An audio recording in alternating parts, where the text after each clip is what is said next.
감사합니다. 이렇게 초청해 주셔서 기독교 인문학 특강 해가지고 제가 이제 주제가 성서학이고 바울 전공이거든요. 그래서 성서와 인문학이라고 하는 그런 제목으로 오늘 말씀을 드리려고 합니다. 성경의 역사 아니면 좀 더 말하면 이제 기독교의 역사를 한번 쭉 얘기해 볼 거예요. 그게 결국 성서의 역사라고 보니까. 그리고 이제 그 속에서 이제 인문학이라는 개념이 어떻게 태동됐고, 그리고 이제 오늘날 어떻게 성서와 아니면 이 기독교의 역사, 그리고 기독교의 핵심이 성경이라고 볼 때 어떻게 하면 이 성경과 인문학을 잘 연결시킬 수 있을까라고 하는, 그러면 이제 우리가 기독교 인문학이라는 이것이 이제 맞아떨어지지 않습니까? 그래서 그런 식으로 한번 제가 여러분께 강의를 드리려고 합니다. 그러니까 기독교의 역사. 근데 기독교의 역사라는 건 신약 시대부터가 아니라 아예 처음부터 가려면 창세기부터 가야 되지만 그건 이제 너무 멀고 아브라함부터 시작하려고 그럽니다. 자, 아브라함이 갈대 우르잖아요. 여기 지금 동그라미 쳐놨죠. 갈대 우르부터 시작해서 하란으로 가죠. 떠나라고 해서 하란으로 가고, 하란에서 이제 가나안으로 들어오지 않습니까? 쭉쭉 나가요. 가나안 들어왔다가 이게 흉년이 들고 어려우니까 애국까지도 가죠. 등등등등 그랬다가 가나안에 정착하고, 나중에 이제 요셉 때 결국은 이제 애굽으로 옮겨가게 되지 않습니까? 애굽으로 가죠. 그리고는 여기서 430년 있다가 출애굽하죠. 그리고 이제 가나안에 있으면서 약속의 땅을 차지하고 다윗 왕조를 세우지 않습니까? 그리고는 북이스라엘이 멸망하고, 그리고 586년,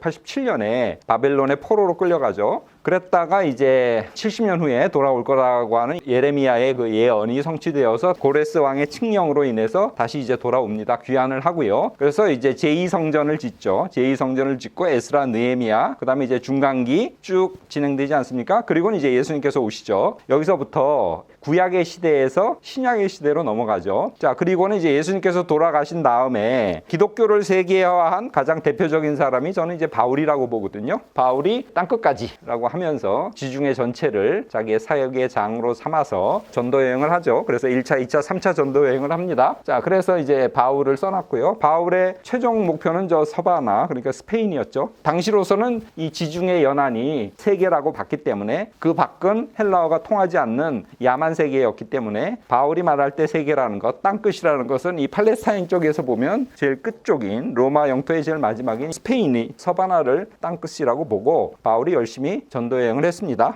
자, 그 결과 바울이 로마에까지 가게 되죠. 그리고 이제 로마 그러면 바울뿐만 아니라 또 누구도 생각할 수 있냐면 베드로도 생각할 수 있죠. 왜냐하면 베드로가 여기서 순교를 했기 때문에 그렇습니다. 그리고 교회 역사에서 보면 로마 카톨릭은 바울보다는 베드로를 1대 교황으로 보잖아요. 그렇기 때문에 로마 카톨릭 입장에서 보면 교리적으로 아니면 지금 현재 어떤 교황의 최초의 1대 교황이라는 점에서 베드로를 굉장히 중요시하죠. 그래서 베드로 성당이 제일 유명하죠. 그죠? 자, 그래서 바울과 베드로를 저기다 적어놨습니다.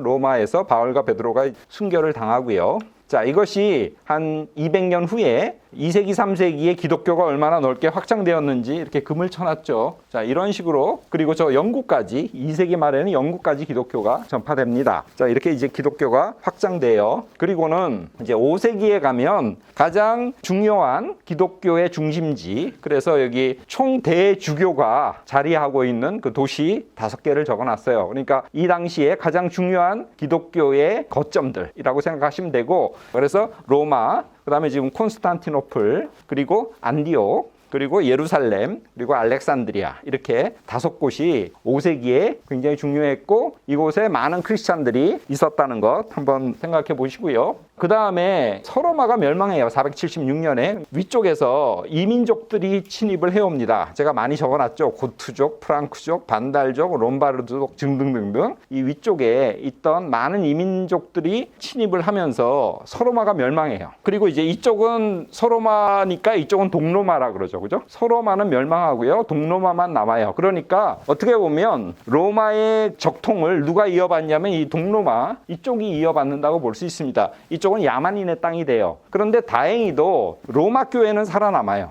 교회는 살아남습니다. 정치체로서 국가로서의 서로마는 멸망하는데 교회는 살아남아서 로마 교회는 서바이벌을 하기 위해서 그 야만인들을 열심히 전도합니다. 덕분에 야만인들이 이 기독교화가 돼요. 자, 그러면서 이쪽 서쪽하고 동쪽에 약간의 갈등이 생겨요. 그러니까 동쪽은 우리가 정통이다. 그리고 이쪽은 그리스 문명이잖아요. 그렇기 때문에 교육이라든가 모든 어떤 수준들이 굉장히 높았고요. 이쪽은 야만인들이 쳐들어왔기 때문에, 그리고 로마 문명이 완전히 초토화돼 버렸어요. 그렇기 때문에 여기는 왕들도, 야만인들의 왕들도 아예 글자를 모르고 행정이고 뭐고 이런 것들이 없는 완전히 그 야만화된 그런 시대가 돼서 동로마는 서로만을 깔보는 거죠. 그런데 교황은 절치부심, 우리가 베드로의 후손이고 우리가 교회사에서의 적통이다 라고 하면서 자기의 어떤 우위권을 계속 주장하면서 열심히 정치적으로 이 야만인들, 그리고 야만 그 여러 나라들을 교화시키고 그들을 이제 정신적으로, 영적으로 지배하려고 부단히 노력을 합니다. 그래서 그 결과 이제 이쪽에 야만하라 그랬죠. 그리고 이쪽은 동로마라고 하는데 19세기 이후에는 이쪽을 동로마라고 부르지 않고 비잔틴 제국이라고 이제 바꿔 부르기 시작했어요. 그래서 이제 비잔틴 제국으로 되면서 이 양쪽 간에 갈등이 일어난다는 것 기억하시고요. 그래서 콘스탄티노플 교회가 굉장히 중요해지죠. 왜냐하면 동로마 제국의 수도에 있었던 교회이고, 그래서 콘스탄티노플 총대주교하고 로마 교회는 자기가 교황이라 그러잖아요. 이 교황과의 사이가 굉장히 안 좋아집니다. 정치적으로. 자, 다음 그림을 보시면, 그래서 로마 교회는 칼 대제를 아헨에서 즉위시킵니다. 황제로 만들어줘요. 그러면서 교회가 왕관을 씌워줬기 때문에, 그래서 서로마 제국의 부활이라 그래서 홀리라는 말을 붙여서 신성 로마 제국을 만들어요. 야만인의 왕이다. 근데 칼 대제는 정치적으로 어마어마한 일을 한 사람입니다. 이쪽 오랑캐들을 점령하고 또 그들을 기독교화시키고 했던 굉장히 역사적으로 큰 일을 한 사람이면 분명히 틀림없습니다만, 로마 교회가 이제 이 사람한테 왕관을 씌워줘가지고 신성 로마 제국을 만듭니다. 그래서 누구하고 지금 대립각을 더 세우는 겁니까? 이쪽 비잔틴 제국하고. 그래서 이쪽 신성 로마 제국하고 비잔틴 제국하고 이제는 정치적으로도 서로 대적할 만한 그런 세력화를 시키는데, 그게 누가 하냐면 로마 교황이 그렇게 합니다. 자, 그래서 이제 신성 로마 제국이라고 제가 저기다 써놨죠. 그리고 이쪽 비잔틴 제국과, 그래서 로마 교회의 교황과 콘스탄티노플 총대주교와 사이가 계속 안 좋아집니다. 그러니까 정치적으로도 두 나라, 신성 로마 제국과 비잔틴 제국, 그 다음에 같은 기독교지만 기독교 안에서도 이쪽은 이제 로마 카톨릭이라고 부르죠, 그죠? 로마 카톨릭과 이쪽은 그리스 정교회라고 부르죠. 그래서 로마 카톨릭과 그리스 정교회의 사이가 점점 안 좋아지고요. 그때부터 이슬람 세력이 7세기부터 여기서 이제 부상해요. 마호메트가 570년에서 632년까지 살았거든요. 그러면서 이제 이쪽을 평정하고 세력을 키운 다음에 이 사람이 죽고 나서 후계자들이 점점 영토를 해외로 확장하기 시작합니다. 그러니까 크게 보면 신성 로마 제국과 비잔틴 제국과 이쪽에 이제 아랍 제국, 이 세 국가가 있고요. 종교적으로 보면 이쪽은 로마 카톨릭, 그리고 여기는 그리스 정교회, 그리고 이쪽은 이슬람이죠. 자, 이런 식으로 세력의 구성이 됩니다. 자, 그리고는 동서교회가, 그러니까 신성 로마 제국 아니면 로마 교회, 로마 카톨릭과 그리스 정교회가 그 전까지는 아직은 완전히 분리는 안 됐는데 1054년에 완전히 분리됩니다. 완전히 분리돼요. 자, 그리고 그 사이에 그리스 정교회가 9세기, 그리고 이제 9세기, 10세기에 이 모라비아 쪽을 선교하고요. 그 다음에 이쪽 키예프 쪽, 그러니까 우크라이나 쪽인데, 그 당시는 아직 모스크바는 제대로 개발이 안 됐고, 러시아의 중심지는 키예프였어요. 그러니까 지금으로 말하면 이제 우크라이나가 러시아의 고향인 셈입니다. 그쪽으로 이제 전도를 해서 모라비아, 그 다음에 이제 러시아가 그리스 정교회화됩니다. 그래서 그 동방정교회라 그러죠. 동방정교회는 가장 중요한 세력이, 이쪽은 이제 기독교화 됐고요. 나중에 그리스하고 러시아가 동방정교회의 핵심으로 자리 잡습니다. 자, 그리고는 이제 이슬람 세력이 점점 커지면서, 그다음에 이제 오스만 터키가 부상하면서 비잔틴 제국을 계속 압박해서 비잔틴 제국이 1453년에 멸망해요. 크게는 이슬람 세력하고 이쪽 서방의 신성 로마 제국의 세력 둘로 나눠 있고, 위에는 이제 러시아가 이렇게 자리 잡고 있는 상황입니다. 자, 점점 비잔틴 제국이 멸망하고 오스만 세력이 지금 확장하는 모습을 그림으로 그려놨고요. 비엔나, 빈을 1529년에 오스만이 침입을 합니다. 그래서 1차 방어선이 무너졌고요. 2차 방어선이 무너질 찰나에 어쩐 일인지 이 오스만 장군이 멈칫했대요. 그때 그냥 계속 공격 명령을 내렸으면 이 비엔나가 함락된 거고요. 그럼 이제 오스트리아가 함락된 거잖아요. 근데 이때가 보시면 아시겠지만 한참 루터가 종교개혁을 할 때예요. 그러니까 만일 비엔나가 침략당했다면 거의 이 서구는 쑥대밭이 됐을 거예요. 그러면 지금 우리가 이슬람을 믿었을지도 모르는 그런 절대절명의 위기. 루터는 여기서 한참 개신교 종교개혁을 하고 있고 오스만 세력은 비엔나까지 지금 쳐들어온 그런 상황이었습니다.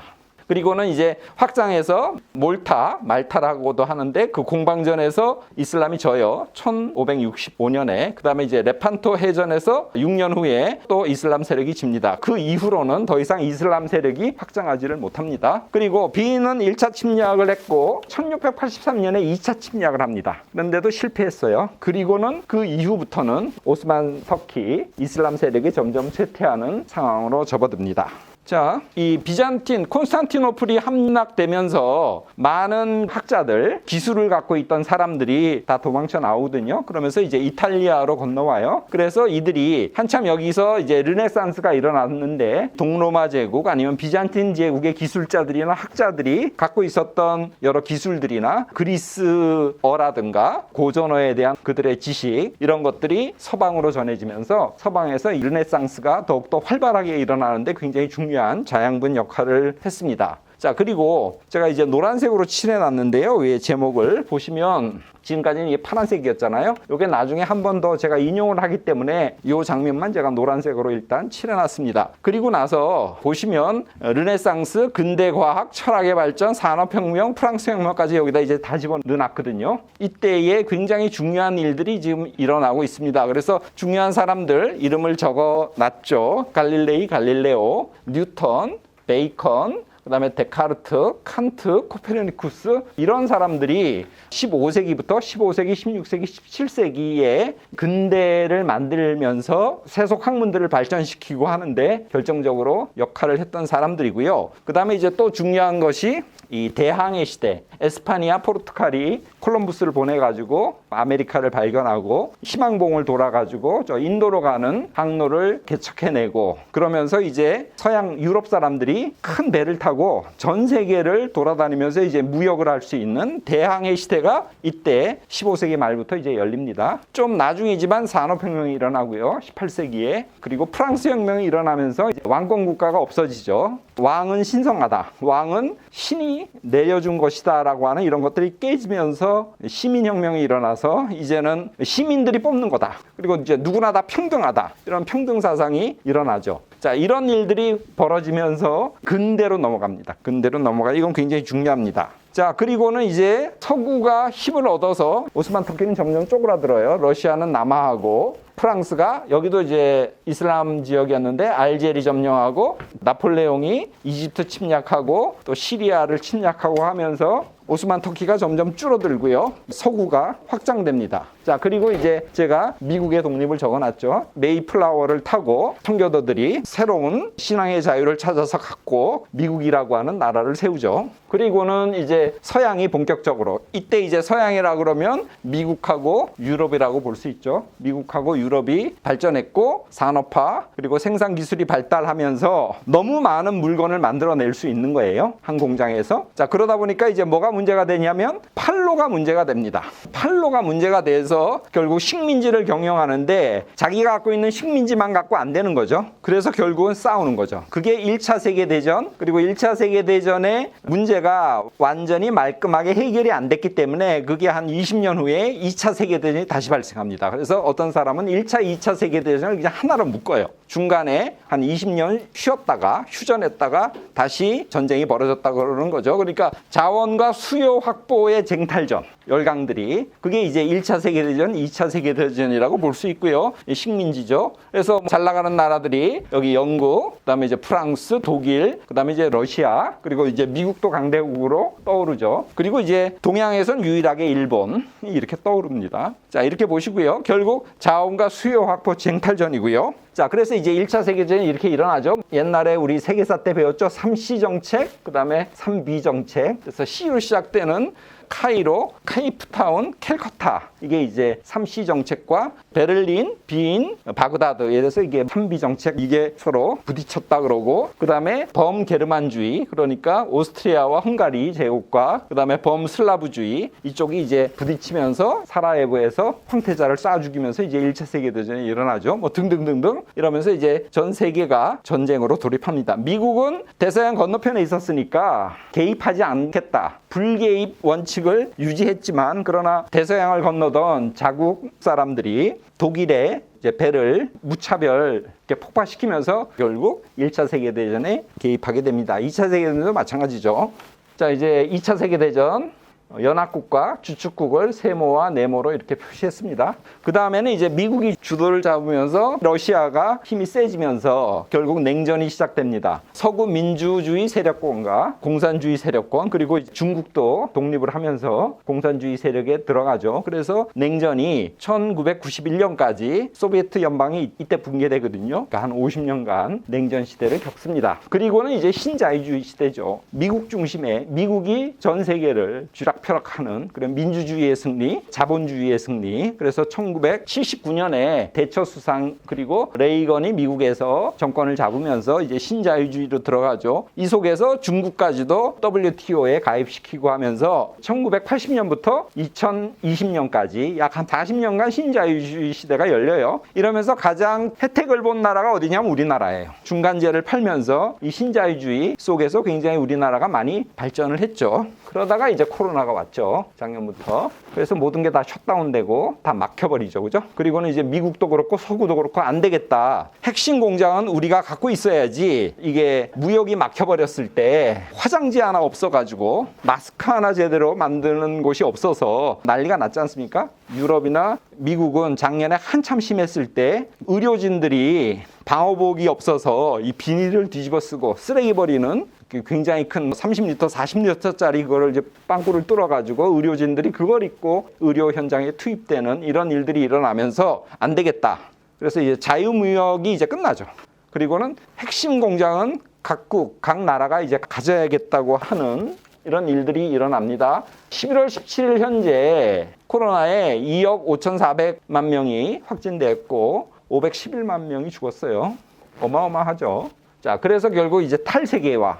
중요한 공장은 자국에서 다 가져야겠다고 하는. 그러니까 지금 40년간의 거대한 흐름이 이제 완전히 바뀐 그런 거고, 그 다음에 이제 코로나가 결국 환경 문제잖아요. 이게 환경에 대해서 이제 이대로 가면 안 되겠다고 하는 그런 깨우침이랄까? 그런 자각이 지금 일어나고 있는 때입니다.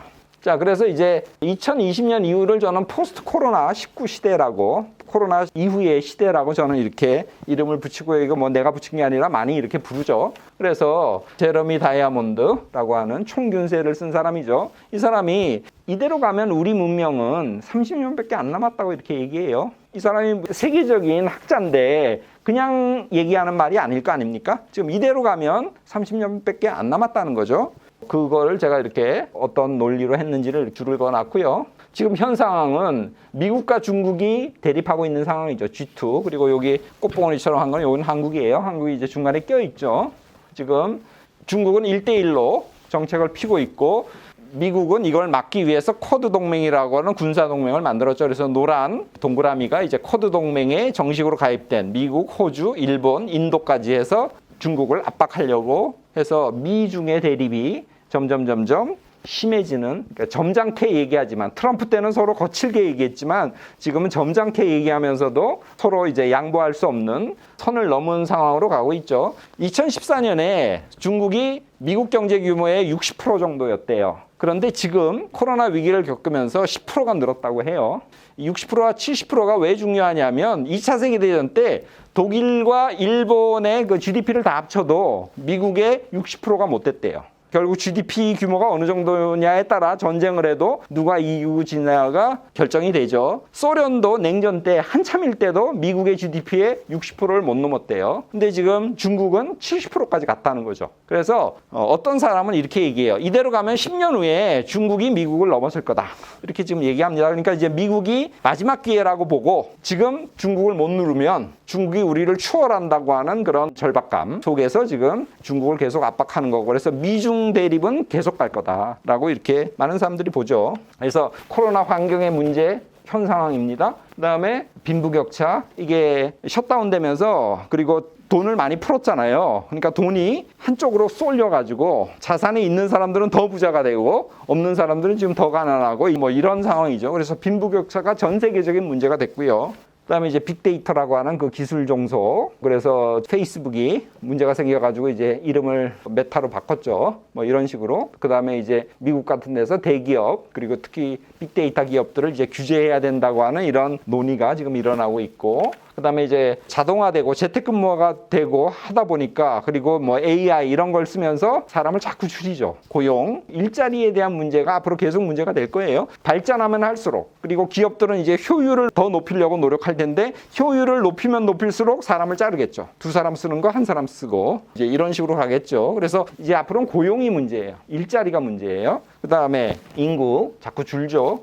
그다음에 이제 사회, 공동체 의식 이런 것들이 이제 무너지죠. 다 혼자 하니까. 다 혼자 살고. 서울은 1인 가구가 지금 30%가 넘었대지 않습니까? 그래서 이제 공동체가 붕괴되는 이런 상황들이 현재 인류가 맞고 있는, 특별히 이제 선진국 중심으로, 그리고 이제 우리나라에서도 지금 심각한 문제로 부각되고 있죠. 이러다 보니까 국가가 안 되겠다 싶어서 계속 돈을 풀고, 그리고 이제 가난한 사람들한테 기본소득이니 뭐 이러면서 자꾸 이제 돈을 주죠. 그러다 보면 이제 더 일을 안 하려고 그러고, 그리고 이제 사회적인 관계나 이런 것들이 약해지고 끊어지다 보니까 이제 혼자 집에 물건 그냥 앱으로 주문해서 먹고, 그리고 그냥 계속 컴퓨터나 보고 게임이나 하고, 우리나라는 다행이지만 미국 같은 나라에서는 마약이나 이런 데 의존하는 사람들이 점점 더 늘어나고 하는 그 어떤 삶의 무의미성. 옛날에는 큰 대가족 안에서 내 할 일이 있고 내가 왜 살아야 되는지에 대한, 그리고 그때는 이제 살기가 힘들었잖아요. 배불리 먹고 산다는 것만 해도, 따뜻한 방에서 발 뻗고 자는 것만 해도 감사하고 행복했는데 지금 이제 그렇지가 않죠. 특히 젊은 세대들 속에서 삶의 무의미성 이런 것들이 전 세계를 사로잡고 있는 상황입니다.